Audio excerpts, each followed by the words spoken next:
What's up, guys? Thanks for tuning in on today's video.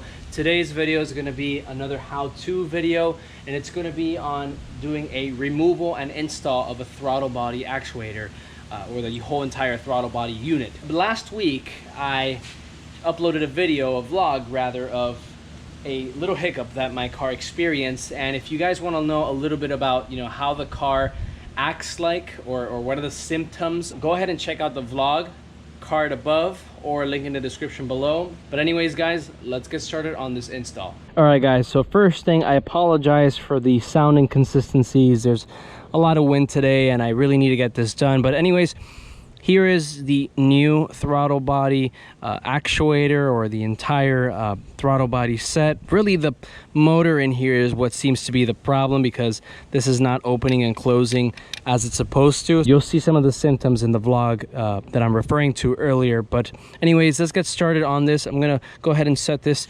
over here. So the first thing that you want to make sure that you do is make sure that the engine is cold. For obvious reasons. For the second thing you'll need to do is you'll have to remove, or at least set aside, your intake.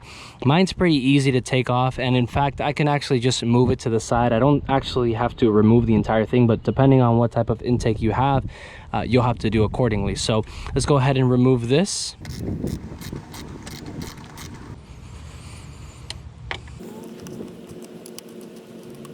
Like I said, you can move it over here and it doesn't really obstruct the entire operation area. I mean, kind of, but not really.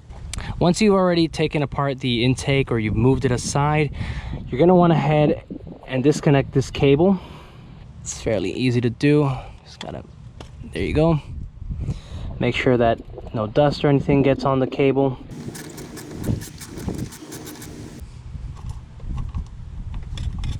Okay, now that we've removed the second clamp, we're gonna have to take apart this little rubber seal here.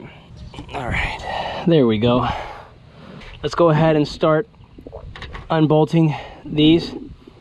But the design of these nuts here, anyways, the design of the bolts that we have to unscrew, it doesn't make it very easy if you have just the wrench and the socket alone.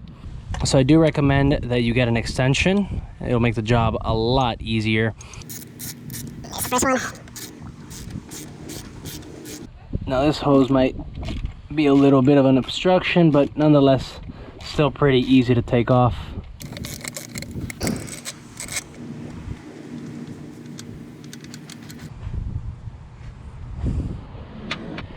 It's already starting to get loose, so it's good news. There you go. Now luckily these 10mm nuts that are lodged in there aren't too difficult to take out, and there's really only 4 of them. Just want to make sure that you hold the throttle body assembly there so it doesn't fall all over the engine. There you go. So all 4 of them are out. And there you go, the housing is out. So this is the old one. So you can see it's actually not in that terrible shape. Now just a little before and after. There you go. Yummy. Pretty much the process is the same as taking it off. Nothing changes. Just want to make sure that you align everything in place. So here we go with the install now. Now before I actually finish screwing in the bolt, look how shiny this thing is. Makes the engine look a lot newer.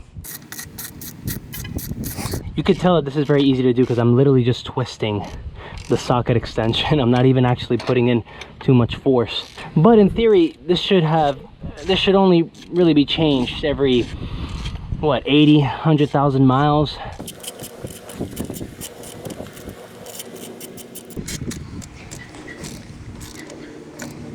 And there you have it, nice and tight. All right, so now that I finish bolting in the new throttle body with the 10 millimeters, I'm gonna go ahead and put the intake back in, plug the cable back and give the car a startup. All right, I'm gonna do a little walk around of the Camaro in case you guys are new to the channel.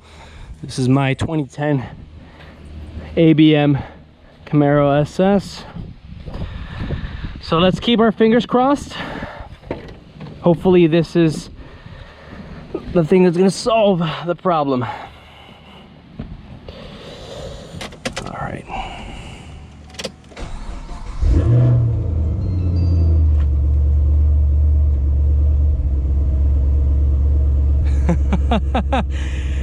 There you have it, guys. There's a little bit of rough idle. It's not nearly as bad as before. I haven't really started up the car in a while, so let's give it a couple seconds to see. So far, so good. Yes. I'm gonna start putting away everything, and then I'm actually gonna take this car for a spin to see if it actually improved everything and it's not just the idle. Because one of the things that was wrong with the car is that when I would give it some gas, I would immediately get a huge flux of I guess, fuel or of air or something like that. So the car would jolt. Let's go ahead and put everything away and get this show on the road.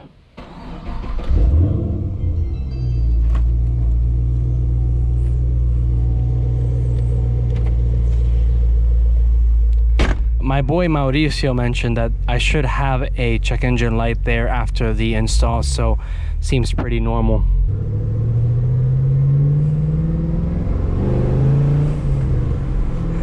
Yep.